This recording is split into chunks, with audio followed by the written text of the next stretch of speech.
Welcome to another edition of Bleav in Giants. Bob Papa, two-time Super Bowl champion, Carl Banks. Hopefully everybody had a Merry Christmas. It was almost a really Merry Christmas, except for a 61-yard field goal and a bunch of mistakes that the Giants made. Carl, I know there's no moral victories in this stuff, but they went against one of the best teams in the NFC record-wise, and they went toe-to-toe with them, and it's pretty obvious. A couple of interceptions held on to, a couple third down passes, not a fumble or an interception in the plus territory, and a block punt, and the Giants are winning that game going away. Now, none of that happened. Yep. So they earned the loss, but I think if you're a fan, you got to be pretty encouraged by what you saw. You should be, Bob, but here's the thing.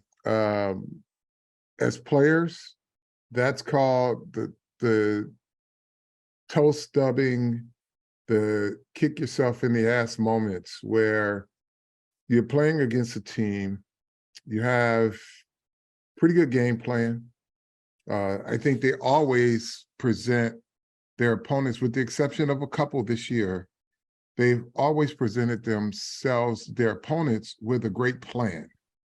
And they've been in every game. And to know that the Minnesota Vikings have the second best record in football, and, people say, well, they've had a bunch of one-score games. That says a lot about Minnesota, that they are mentally tough enough to really pull out those close games. And you've got to be not error-free, but you got to take advantage of your opportunities against them. And the Giants didn't, but they looked themselves in the mirror and say, well, damn, what coulda, woulda, shoulda. So if the occasion should present itself again, I think the Giants will feel confident going into the game, but there's no, hey, we almost beat them moments. They'll just feel confident that this is an opponent that they can beat. So there's all these scenarios. Like the Giants could actually lose their last two games and still make it to the postseason. There's a crazy path for that. But the bottom line is this. They have done, and we talked to Coach Dable today. We were with him for a bit taping the TV show. I mean, they've done their job. They've done their job to this point, which is they go into this game this weekend and they don't have to look at the scoreboard. They don't have to see who's doing what. They win the game and they're in. Listen, the back door may be open, but they got the keys where they can walk right into the playoffs. And the other thing that they have going in their favor is they are locked into, unless the crazy scenario happens where they lost both games remaining and they somehow found a way to get into the playoffs that way. But for the most part, the Giants win on Sunday. They're locked in as the 6th seed because all the other teams that they're competing with, 9 wins is what you got to get to, and those teams all have 7. So the Giants would automatically beat them all in tiebreakers. So they're going to get the 6th seed. And that's a nice thing for fans to know and for the players to know. 2 games left in the season, we're actually not talking about the draft. No, holy cow. Or a change in personnel. Coaches, GMs, who's got to go, who's got to stay. Instead, we are talking about an opportunity for the postseason and a team that's earned that right to play for an opportunity for the postseason. They don't have to go through the back door, even though it may or may not be open, right? They have the keys to walk right into the playoffs and know where they're going to be seated. And you know what? Giants fans have they have really embraced this year and the season that the Giants are having in very large part. And I enjoy the dialogue with fans on Twitter, and the banter back and forth sometimes. And, when it's logically making sense or they're making a point, I love engaging with him. It's just like Chris Lavelle. I'm shouting you out, Chris. Chris Lavelle is at Chris LA 9597. Let's see what else is part of your handle. Oh, wow, he's got a long one. Chris LA 95976393. So Chris told me that they need to get rid of Kafka and get rid of Kafka and let Dable call plays. So I said, can you give me a few reasons why? And he did. Says number one, predictable. Number two, lack of in-game adjustments.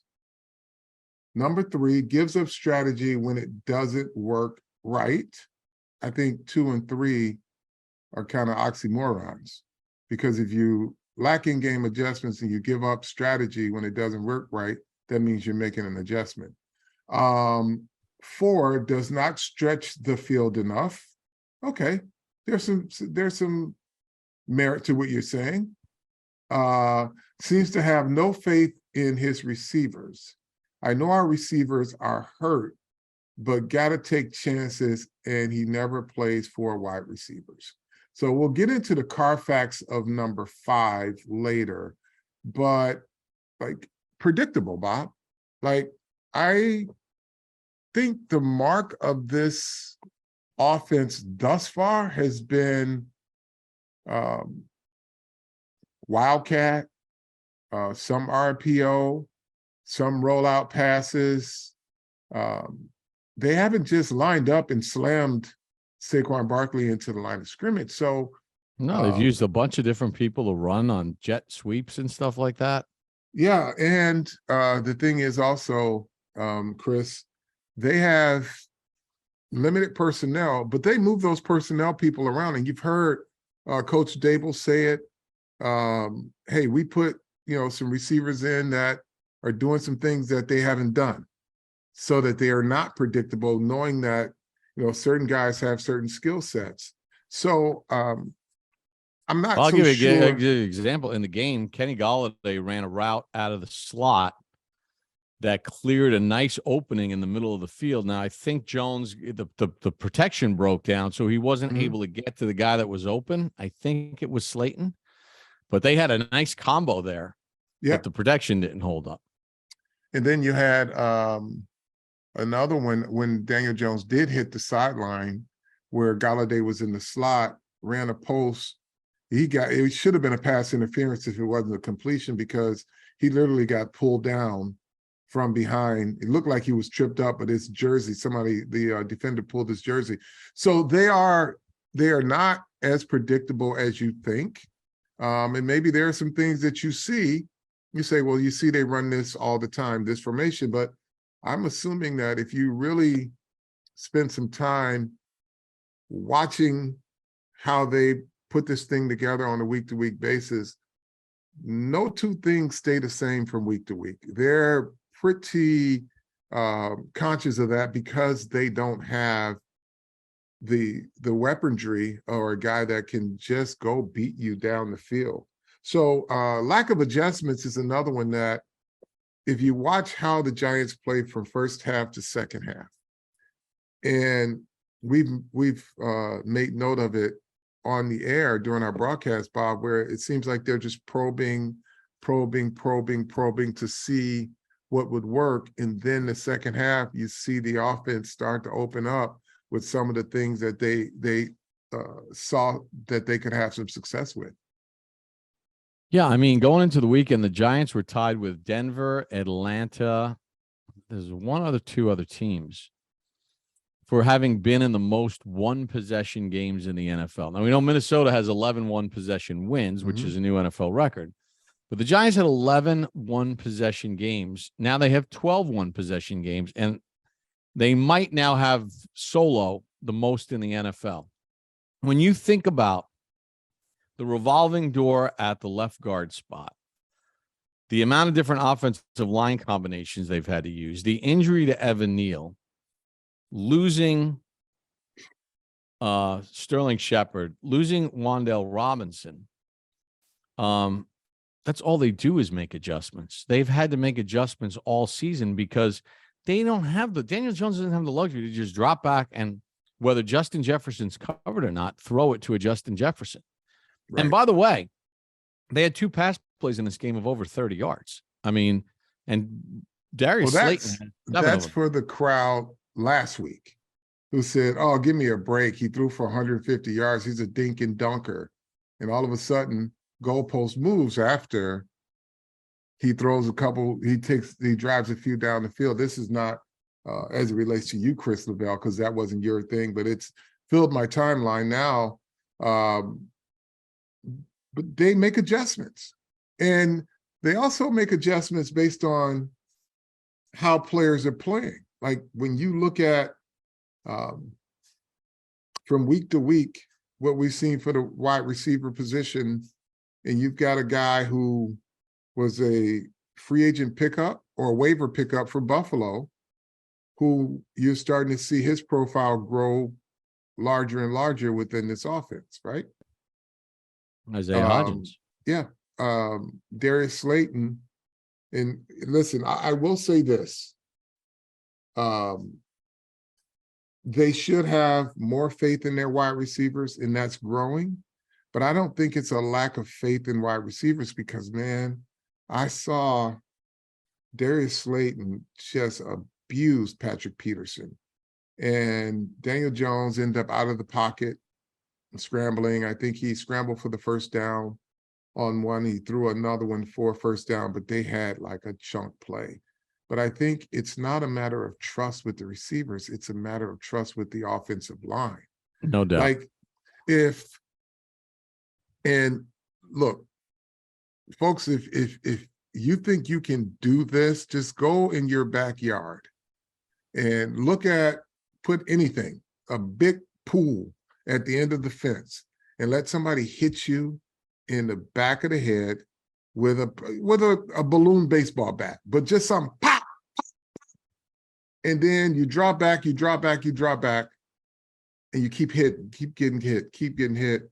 Then all of a sudden they don't, and you're expecting it, right? Mm-hmm. It's not easy, right? And I think Daniel Jones does a good job of not just panicking and shutting a play down. But if they could ever get to a place where if Daniel Jones came in the huddle and Darius Slayton or Hodgins says, "Man, I can take this guy deep," and Daniel Jones looks at his lineman and says, "Nobody fucking better get in here because we got to score here." When they get to that place, you'll see more deep shots. But right now, they have to be very judicious in the way that they do it. And I keep talking about like the Carfax, right? You guys know what Carfax are. Before you buy a car, get the Carfax. That tells you what you're dealing with, what you're buying. Like go ahead, finish. Go ahead. No, I was going to say Slayton, and some of our buddies that do the all 22 stuff, that post a lot of the Giants stuff, I guarantee you they could come up with a reel of Darius Slayton routes this year where double moves he's used, spun defensive guys into a tizzy, and they should have been chunk plays, but the protection just really hasn't been good. Mm-hmm. Slayton's biggest problem is he's inconsistent catching the ball. Which hasn't been the case lately. Right. But it's one of those things where, you see the reason why when you take a look at this, and you and I have a chance to look at the tape all the time, why they are hesitant, because they want to keep their quarterback alive and well and playing, because Daniel Jones is a huge part of what this team does offensively. They can't not have him out there. Right. And again, they took 2 big shots down the field. Both were good. They'd probably like to take a few more when they have a matchup that they like, but they got to get the protection figured out. So when you guys, before you really start posting what you don't like about a game, read the Carfax report, meaning see what they were playing with during the game, and then make the adjustment. Now, there are some times that I will agree Daniel Jones is not deep to short. He's short to deep in some of his reads, just moving the chains and keeping the offense on schedule. I think that's the next evolution for him once he gets a level of comfort. My biggest concern, not my biggest concern, my biggest complaint to date with Daniel Jones is that when he is scrambling around and off platform and he's throwing these checkdowns, he's not giving these guys a chance to catch the ball and run with it. Like if you go to all of that effort to find a guy, don't throw him into the ground. You know, just settle yourself enough to get a good pass on the guy because you've already located him. You've somehow got a ball to him. But I want to see that level from Daniel Jones as he continues to develop as a quarterback because, and this is not a Mahomes thing per se, but a lot of quarterbacks, when you see they got that safety valve outlet, that ball's put on them and they make something out of nothing.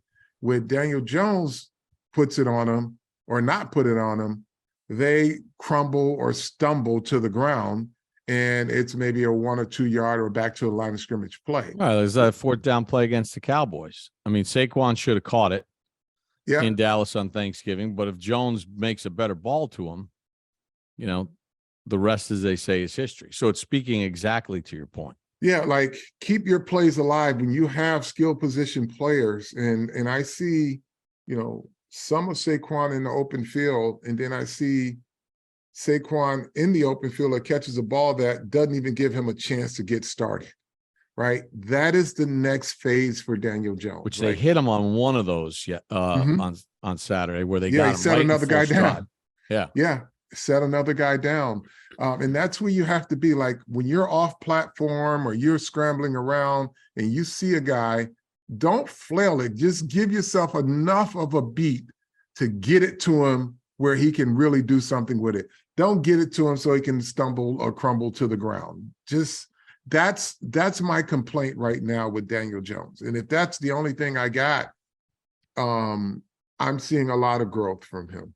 He made a hell of a play on the 3rd and long right before the Saquon 4th and 2 touchdown run because, you know, he realized every inch mattered. And when he was running to his right, one of the things I like what he did is he led with his left shoulder instead of his right shoulder. And he took on that defender to try to get as close, if not get the 1st down, which is when that's when you take on the defender, not some of the other times that he does. Carl, he's going to get paid. Daniel Jones is going to get paid. Well, now, I don't have a doubt about that. And I don't. So, I mean, we have a lot of people that listen to our podcast, and there's a lot of dialogue right now about Daniel Jones. First, it was whether or not he's coming back. Now he's coming back, but now they're saying, well, don't pay him this, don't pay him that. It's going to happen, folks. I'm not going to give you a number, but don't be shocked if a 3 is in front of it. If a 3 is the first number per year, because the lid is about to pop off on what quarterback averages are. Like a lot, Dak Prescott's money, I think he hits for about 40 million this year. Aaron Rodgers, 50. Josh Allen is somewhere up there. Patrick Mahomes.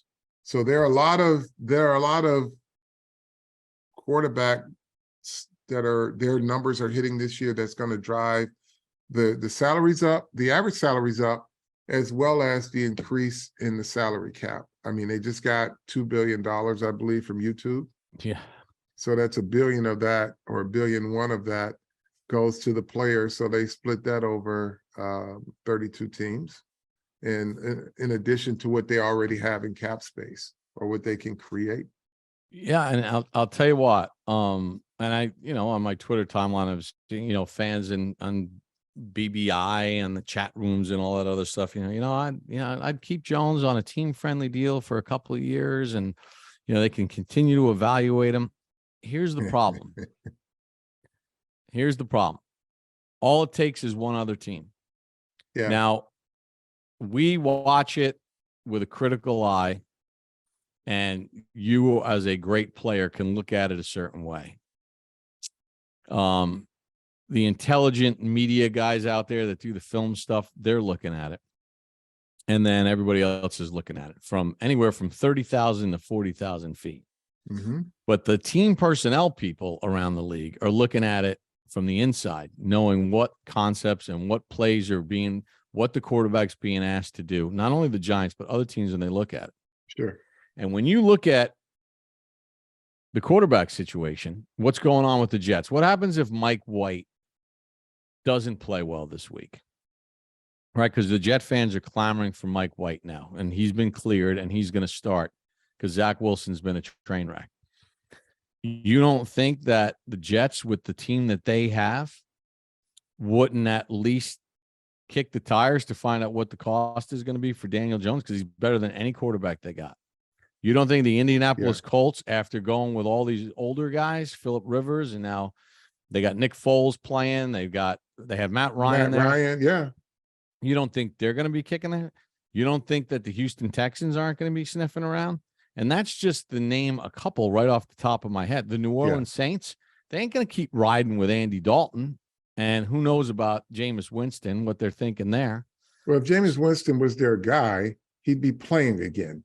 He's not injured anymore. He's just not playing. So there's a you got bunch Miami of Dolphins, whatever. With Tua with this concussion. Like, you don't know. But the hate and replace mentality, and I tweeted about this, the daily fantasy has really permeated the mindset of how fans realistically look at football in terms of building a team. Because it's always, if you ever sat in a room when people are setting their fantasy rosters, I hate this guy, I'm going to replace him with this one. Oh, this guy sucks, I'm going to replace him with this one. And they can do it on a daily or a weekly basis, right?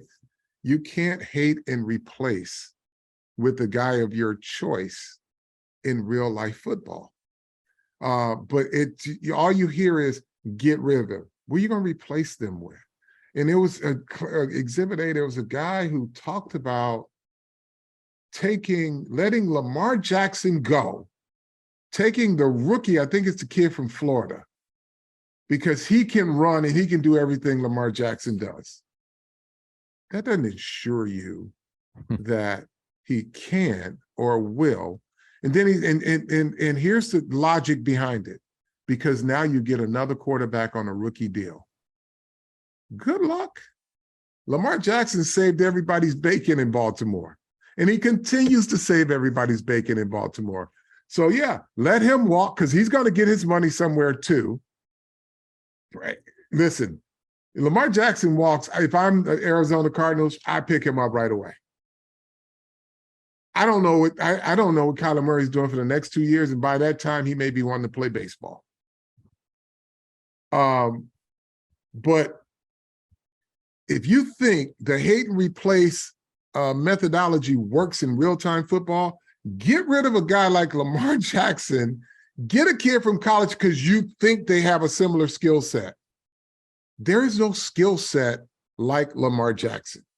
You're replacing Lamar Jackson with somebody else, but it ain't going to be Lamar Jackson, and it ain't going to work the way it works for Lamar Jackson. Guarantee you 100%. Erase that from your mind. This is not daily fantasy. This is not, I hate him, replace him, or let me save salary.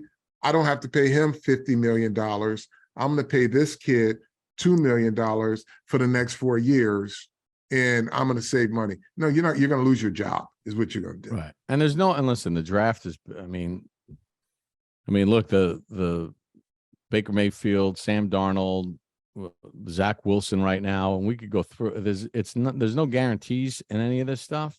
Now, I don't want to get this into like what the Giants should do or shouldn't do, like, because we're almost contradicting ourselves. We're happy that we're not having these kind of podcasts. We're focused in on the game at hand. I was just kind of thinking about this, because the guy's played really well, and now he's got to finish the deal. He's got to take it across the finish line. And that starts on Sunday against the Indianapolis Colts. My timeline's been filled about the special teams. Liability. They Yeah. can't be they cannot be a net zero at the end of the game. They're either a net zero or a net negative. You got a great kicker and poor coverage teams. You get a good return and then you give up one or two. You just cannot. They have to be better, because right now at net negative, they're a net negative. They're not a net neutral. Because with the kicker that you have and the way he's keeping you in games, and then you turn around and give up great field position or give up a big return, it's a net negative, and you cannot function that way. Now, Well, think about this game. I mean, the deciding play maybe in this game was the fact that the Giants had a punt blocked and set up a short field for an easy touchdown. Yeah. I mean, Casey Kreider got pushed back. Guy went across his face. Julian Love, I was reading Lawrence Tynes' description of it. And Love, he said, had to get bigger faster, meaning get in there quicker. And he winds up not hitting anybody. And then the punt gets it. Like, they're not good enough because of all the things we've talked about, not having some great eraser where they could just throw it downfield and make up a touchdown that fast. They can't, this stuff cannot, they have to get that, they got to get that tightened up. And, and they know it. They know it, but they got to do what they got to do with what they have. Well, that's an advantage. Renee Thompson's not walking through that door. Right. Well, here's the thing. The opponent has already, again, the Carfax folks, they've checked that box as advantage them, because there's every single game this year the special teams has given and it has taken away. Every game. And if you've got a good return game or you have something about your special teams, there is going to be an opportunity for you. Theory, one of the reasons why the Giants special teams are bad is because a lot of players that are starting right now should be special teams players. And they're not, because now they've been pressed into duty. Let that sink in, folks. You're going to be like, well, how does that make sense? Just think about it. There are certain players who are like your second or third team players that are really good special teams players, and they're like your emergency backups. Well, the Giants are there at that point now at some positions. Yeah. Could Micah McFadden be a contributor on special teams? I think he was. And then people got hurt. He moved up the depth chart. And whoever's behind him, Tay Crowder's not a really good, never was a really good special teams player. Their great eraser is Cam Brown. He's the most consistent out there, but there's only one of him. And you got to have more guys, and those guys, the reps that Darnay Holmes is getting, right? He used to split reps with special teams and, you know, being a slot corner or a nickel corner. It's hard. Like, Landon Collins is too old to be on special teams now. He was a hell of a special teams player early on in his career, but this is what you got. So they've got to overcome it in some other areas. And then if you're on the Giants special teams, write this down. If it ain't broke, don't break it. Yeah, exactly. Don't break it. But,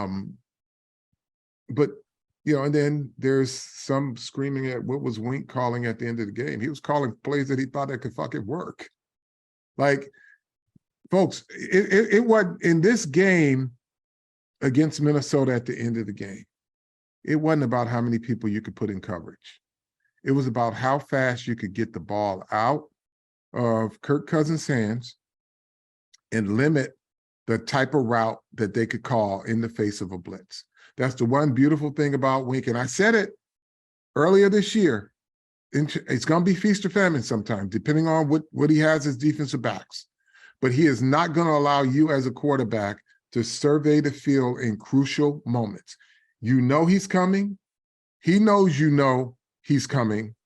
And it's just a matter of you finding the right hot route to get it out of your hands, because you're not going to be able to just chuck it in a key situation in most cases. And what Wink was doing, the strength of this defense, read the Carfax, folks. You got 4 good tires.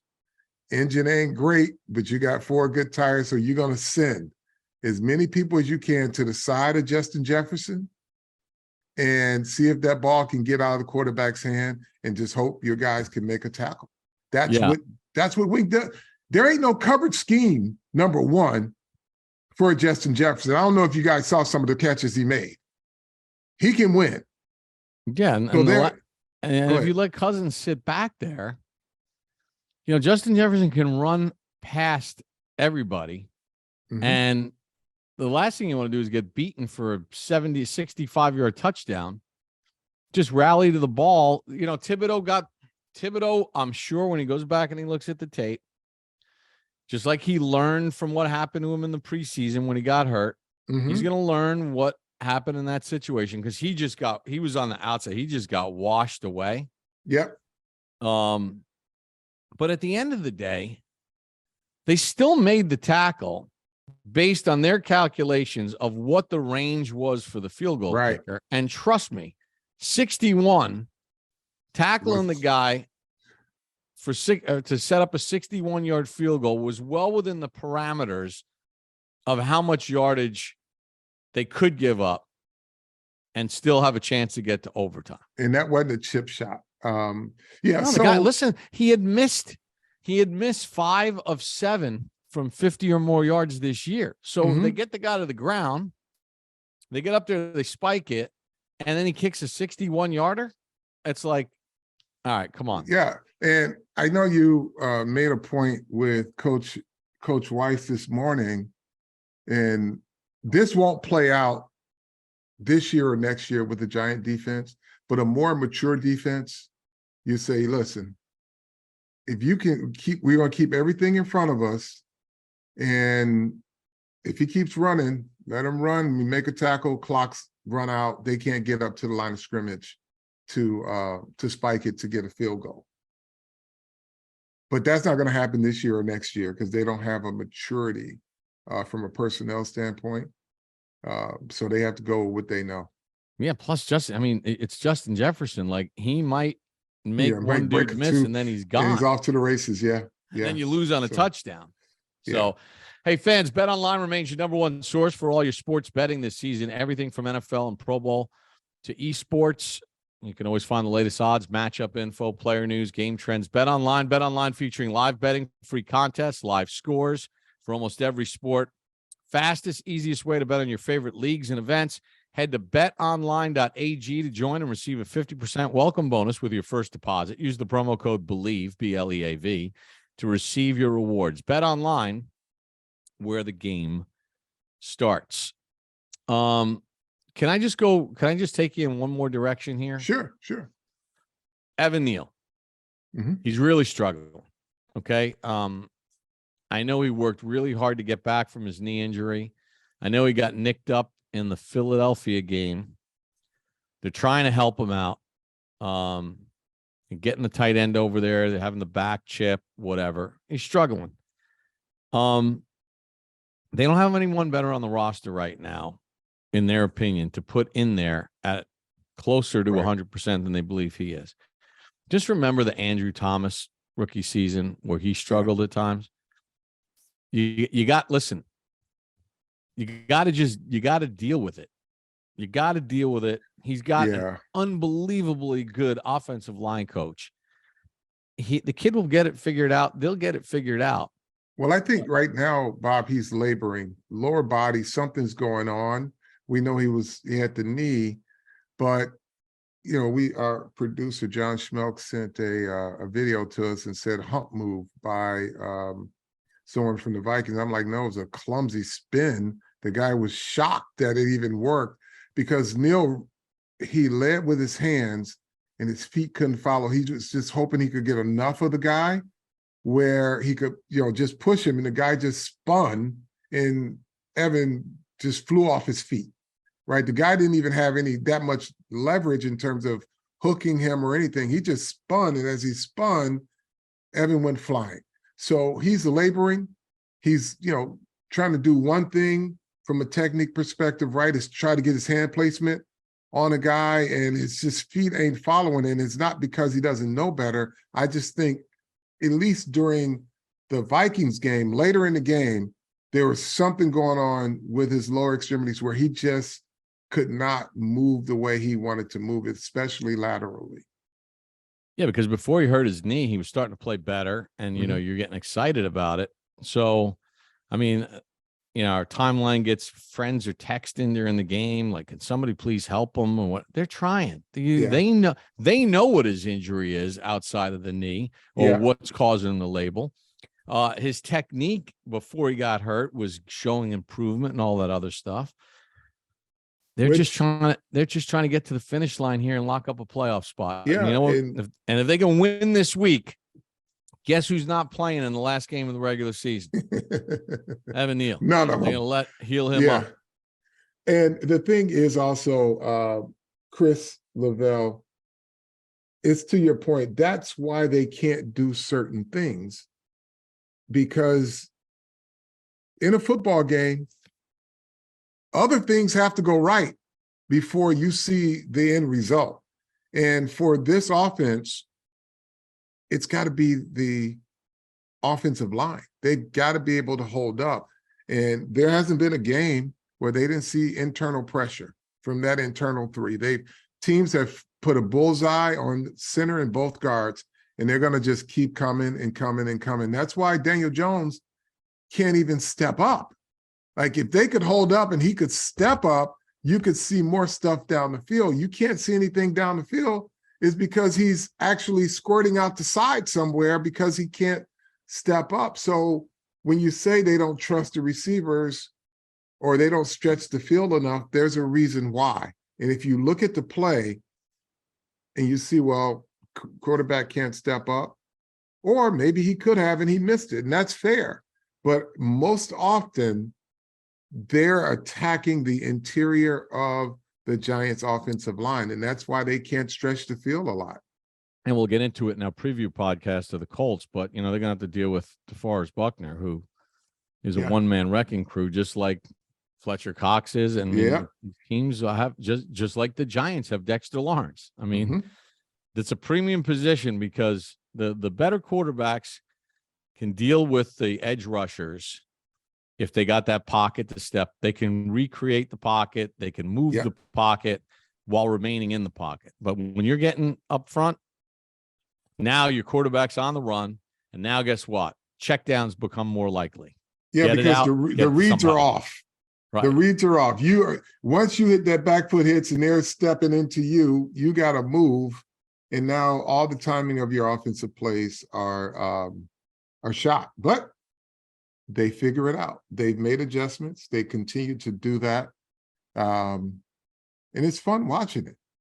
It is really a lot of fun watching it. And, Chris, I really do. This wasn't like a request podcast, but I thought some of the stuff that you posted was kind of relevant to what needed to be discussed anyway, because it was on a lot of people's mind. You start to hear a lot about Daboll and why can't they do well. Here's the other thing, too, which I love. I really do love that we've gotten to a point now to where we're talking about trusting receivers. Think about that. Go back to week 4. That was never part of the discussion. We didn't even think we had enough of a receiving core to even do that. Now we're starting to see, and thank you, Darius Slayton, and all the rest. You know what? Richie James, thank you, for showing the possibilities. Now that fans say, well, they're sales clerks from Walmart or they're UPS drivers, but they're pretty good at what they do. Right. And speaking of play design, Kafka, this, I mean, the bottom line is you couldn't have had an easier throw and catch from a play design standpoint than the one to Richie James that he dropped. Yeah. Like, let's give the play caller, the play designers credit. The Giants lead the league in drops. Oh, wait a minute. How about Dane Belton? He goes through goes in motion, sneaks through the line of scrimmage like a Kelsey play, They hit him. He's on the run. He fumbles. Bellinger. Bellinger. That was as creative. That was literally a Kansas City Kelsey play. Yep. Where he goes in motion, he sneaks right out under the center into the flat, wide open, and he's running with it. That's creativity. Just can't fumble it. He just can't fumble it. But that was one hell of a play design. Nobody expected that. People just look at the result and they see the fumble, but how did Bellinger get that wide open? Well, there's a reason how. Yeah. How did Slayton get so wide open on that drive that led to the Barkley touchdown? It's a two-way street. You could say that they're not creative enough, but then when they have these other plays, let's not forget it's the creativity. Because again, we're not talking about Kelsey. We're not talking about Justin Jefferson or Terry McLaurin or A.J. Brown or Devontae Smith that can or Tyreek Hill that could just run by people. So how did Slayton get that open? By design. Yeah. By play design. Are you have anything else to get off your chest? Tell a friend to tell a friend. That's all I got. Tell a friend to tell a friend. We'll be back later in the week with a preview of the Colts. It's all about the Giants and winning, and they're in. And that edition of the Bleav in Giants podcast.